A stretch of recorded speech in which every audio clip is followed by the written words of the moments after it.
What's going on, y'all? My name is Tommy. Welcome back to the channel. This week, by request, the strongest talking sword ever. Started with that blade-bound Kensei. Now we're here. If you're liking what you're seeing, like, subscribe, ding the bell. Stay caught up on all this stuff. Remember, Patreon is the #1 way to keep these videos coming out for Pathfinder 1st, 2nd, and Starfinder. And they get you a bunch of really other cool shit as well, up to and including playing things like this at really cool, professionally run tables. But for now, let's dive in.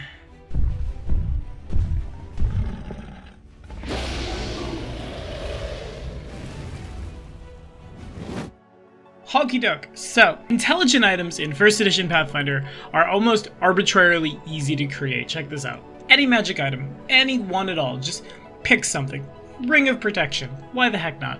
Staple on 500 gold, and that magic item is sentient. There are several other things that you can pay extra for too, like dedicated powers, an intelligence score, senses, so on and so forth. A little bit of time, a little bit of construction, and boom, there it is. They're very powerful for the purposes of narratives. You are essentially creating an NPC. This is leadership the button, more or less. Up to and including the intelligent item taking over the body of the person using it if they do something to which the item doesn't much care for. But let's hang on to the fact that they're treated as creatures. So there are a bunch of ways to craft magic items, and there are several archetypes in 1st edition Pathfinder that can give you a sentient item from jump.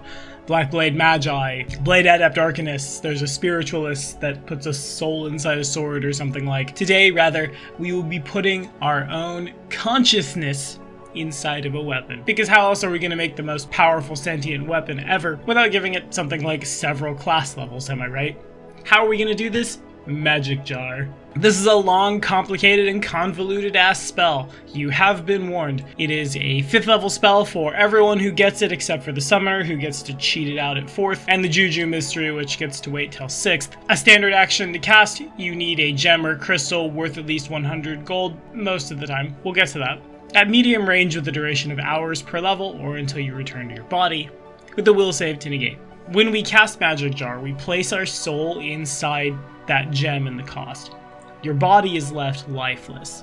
From the soul gem, you can put your soul into a different body, forcing the soul that's already in there into the gem. Using this in combat becomes very complex and convoluted. We're not going to super worry about that, but if you possess something, you retain your int, wiz, cha, level, class, bab, save bonuses, alignment, and mental abilities, which I presume must mean like spells and stuff. The body retains its strength, dex, con, hit points, natural abilities, and automatic abilities. That feels something along the lines of like, possess a porcupine and it's going to be spiky, possess a shark, you can still breathe in the water. Yeah, something like that. There are a lot of writers in the spell that might mean, oh god, you're gonna die if it runs out and things are far away, but since we're gonna super be able to control that in this environment, I'm not gonna talk about them because I don't think they're gonna come up. Because an item crafter, once they get Magic Jar, when they create a sentient item, because Magic Jar targets one creature, and creature an intelligent weapon is, can just switch their soul into, let's say for example, the Barbarian's Greatsword. But why do you ask? Well, for one, this very much frees up the move action of the caster, since someone will be moving with you constantly and all the time, and you're kind of always, by definition, in touch range of a given character wielding you, so if they get debuffed or go down for some reason, you're literally right there to support them.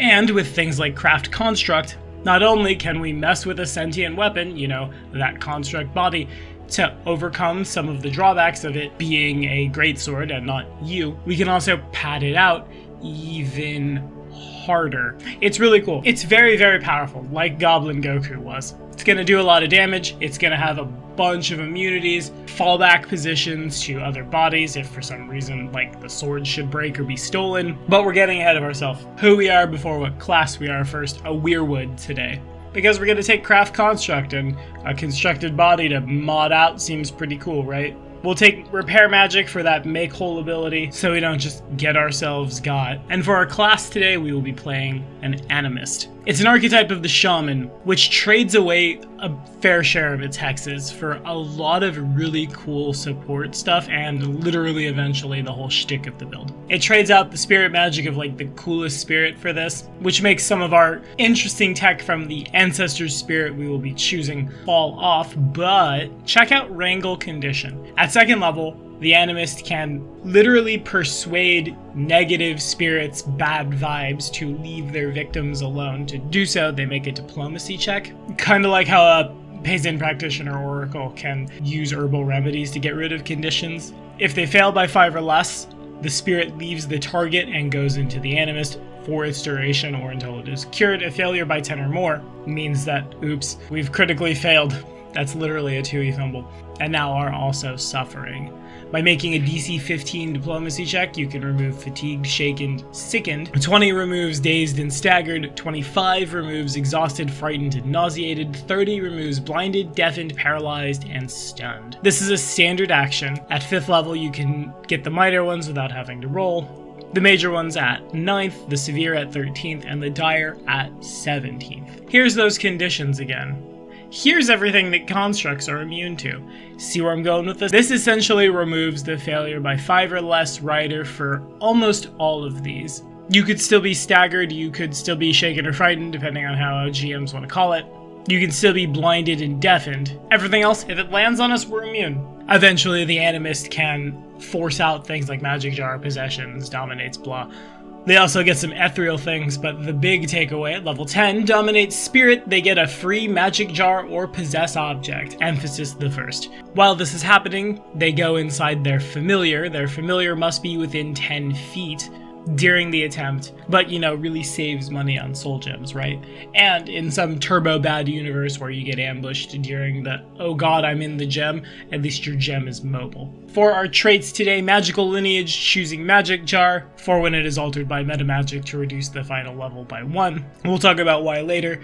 Reactionary, because go first. For our stat priority, we are a wisdom-based spellcaster who needs charisma to fuel some side things, so those are by far our 2 most important ability scores, followed immediately by intelligence, for skill ranks mostly. As a construct, we are not possessed of a constitution score. Most GMs probably should treat you during point buy, or however you're generating ability scores, as if this was a 10, so you can't turn it down really hard. But that also means we don't need to invest in it at all, nor do we either our strength or dexterity, because all 3 of those ability scores are going to get tanked. Now for our feats, at level 1 we will grab Virtuous Creed. This will lock a good alignment in, so will probably mean you have less fun with Magic Jar than you could, but maybe that's for the best. Choosing the Humility Creed. Always showing respect to others, putting your own desires aside in favor of the needs of the many. Conservative in dress and actions, and wary not to display pride or gloat about wealth or achievements. Lets you add your wisdom in addition to your charisma on diplomacy checks, so we can reach real high for those real big numbers. For when our marshal gets paralyzed and they're holding on to us, and we don't like that, so we just on our turn fix them quickly, or anyone else within 30 feet truly. 10th level is the big level for us. By that point we will presumably not be in our body anymore, but will be in a sword. So by then, because though there is a limbs ability you can give animated objects, that seems to imply a ability to move limbs, as in several legs. So when we're existing as a sword, still wanting to cast, we're gonna want Still Spell. We're gonna need to prepare a lot of Still metamagic spells. At level 3 we'll grab Skill Focus, choosing Diplomacy. You knew you'd see it. Not only are we going to be really good at getting our party out of hairy situations, well, we're going to get them out of hairy conditions too. Again, by level 10, we probably aren't going to need this. And so if you can talk the person wielding you into taking escape route, retrain to that. Because you guys will be next to each other, and that means when you guys are moving next to each other, you don't provoke attacks of opportunity, so suddenly the guy swinging you doesn't provoke attacks of opportunity for movement. You'll love to see it. At level 5, we'll grab Craft Magic Arms and Armor, and at level 6 from a Hex, we will grab Fetish. Yep, this video is demonetized. To get Craft Wondrous Items. So by level 7, we can grab Craft Construct. At this point, we're starting to spit out items for the party, buffing out our own body as it stands now. At level 9, we'll shore up our soon-to-be debuff, though you can grant intelligent items vision. I assume the sheath blocks line of effect for a lot of things, and even then, a lot of times I feel like you're not gonna have the agency to look around on your own when you're swinging in combat, so improved familiar this time for a homunculus seems right up our alley. Not only does this give us a flying creature to serve as the receptacle for Magic Jar, but a homunculus can communicate telepathically everything it sees with its master out to like 1,500 feet, which should serve the purpose of, hey god, what do I see? Where's targeting? Pretty well. Likewise, it's a creature which theoretically could carry you, so if you slap on like muleback cords, antholes, so on and so forth, gods forbid you get stolen, or worse, no one in the party wanted to play a marshal. Alright, homunculus, you're up. Combat casting at level 11, because you're going to be casting in the threat ranges of a lot of people as a rule. I also bet you're going to make a lot of concentration checks for violent motion, you know, because you're a weapon. Fortunately, by the middle of the game, these become relatively easy. Then it's extra hex for fortune. Yep, I'm being that guy, because it's really, really good if you're never taking a move action, therefore you always have your move action open to cackle, I mean chant we're a shaman, which will be our hex at 14th. You can always ensure this is online without having to worry about keeping up with the team. Extra hex for Evil Eye next, then extra hex for the Witch Hex of Protective Luck. Evil Eye debuffing basically your choice of anything forever if you stay cackling. Protective Luck on the guy carrying you, or yourself really. It says that when creatures target you with attacks, they must roll twice and take the lower. It's like Misfortune, but a little less mean, and we're taking Misfortune before this, but it's fine. At level 19, our last feat, Spell Penetration, will automatically upgrade to Greater Spell Penetration because feat taxes are dumb. You can follow this card right up here to learn more about that. On the Hex side, other than everything we've already talked about, at level 4, we will grab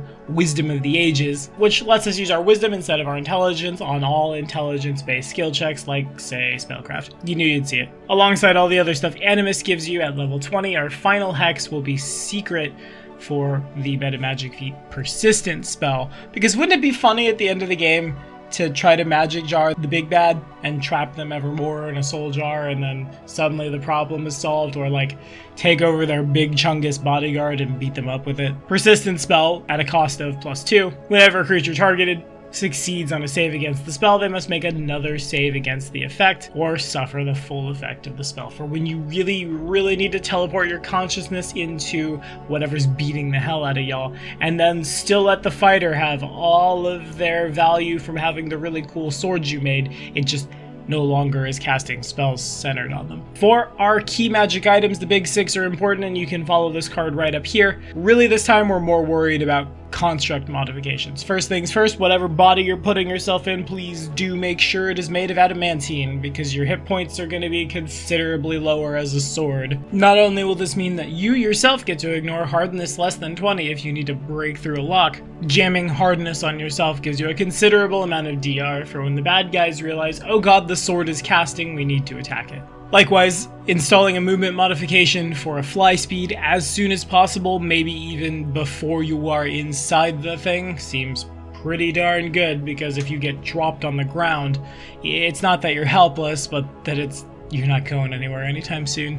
Swim speeds if you're playing in aquatic campaigns, lest you sink to the bottom of the fucking sea. 8,000 gold for a fly speed of 15 feet all the time should be good enough for any other time before you're casting like overland flight on yourself. This saves you the spell slot. Likewise, there are ability score increases you can build right into constructs. 5,000 gold to get a +2 to, let's say, wisdom on the sword. This one's a little awkward because you use your wisdom, but the construct has a modified wisdom of +2. I think maybe the easiest way to frame this is to frame it as if like you are building neural pathways into the weapon, such that when you are inside it, your mind expands a little. It's trippy, but not any more trippy than the other things you see in high magic settings, right? And lastly, for our spells, I really wish we weren't trading out our spirit magic, but we still do get spiritual weapon, which gives you something to do with your move action, basically.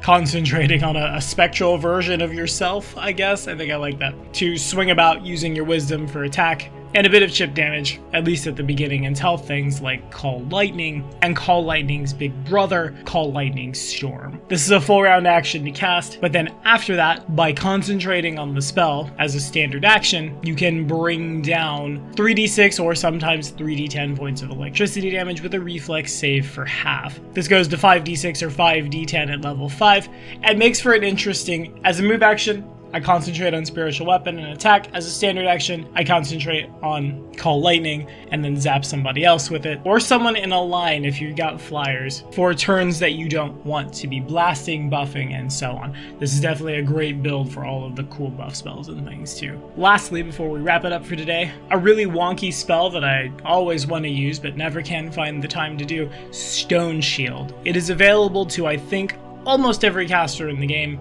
It's a first level spell for us and an immediate action. For 1 round, a 1-inch thick slab of stone interposes itself between you and an opponent of your choice. This is an immediate action with no trigger, so like theoretically you could just pop Stone Shield and then climb up things. But I think the idea here is, oh god, I'm being attacked. I cast Stone Shield as an immediate action. This grants you cover until the beginning of your next turn, the +4 to AC and +2 on reflex saves. If the opponent's attack misses you by 4 or less, it hits the shield instead, which has a hardness of 8 and 15 hit points, which might chew through it faster. I always feel like I have something else I'm trying to do with my swift action, but you know, when I'm the Barbarian's Greatsword and someone's swinging at the Barbarian and I'd really like them to not swing at the Barbarian, this seems like a really great thing to throw down. Likewise, you know, thinking about it, any touch spell you want to use on a target and then you just hold the charge until the marshal hits them with you and then you deliver it. It's a really interesting 2-for-1. Don't call it a Magus. As far as what campaign to play this in, really you're just looking for downtime. You're going to need the ability to build your body, build a new body, store that body. It's worth noting that if the sword should break, or really if you feel like you're better served in 2 places than 1, going back into the Weirwood body doesn't seem like a bad thing, just need time to do. But for now, that's all the time I have for this one. What do y'all think? Have we played it? What's your favorite sentient weapon been? Throw it down in the comments. As always, thank you guys so much for watching. We'll see you next time.